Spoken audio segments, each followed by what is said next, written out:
In today's video, I'm going to teach you how to create a new Google Calendar. To get started, open your web browser and go to Google Calendar. Once the page loads, take a moment to look over the layout. On the left side of the screen, you'll see the main navigation area where your calendars are organized. This is where Google lets you manage both the calendars you already use and any new ones you want to create.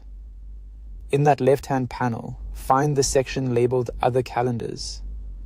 This section is used for calendars beyond your main default one, so it's the right place to go when you want to add a separate calendar for something specific, like work projects, personal planning, events, or team scheduling.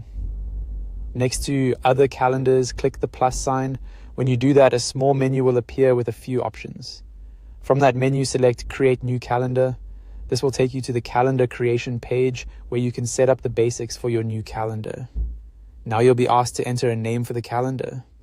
Choose something clear and easy to recognize, especially if you plan to create multiple calendars.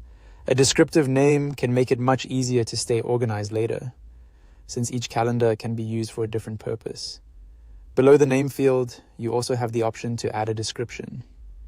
This part is not required, but it can be helpful. For example, you might use the description to explain what the calendar is for or who it will be shared with. If you don't need it, you can leave it blank and continue. Once you've entered the name and if you want the description, click the Create Calendar button.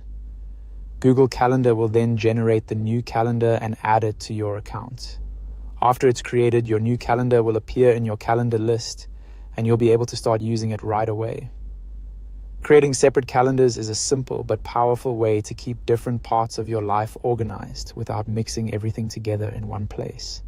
That's all it takes to create a new Google Calendar. If you follow these steps carefully, you'll have a new calendar ready in just a minute or two.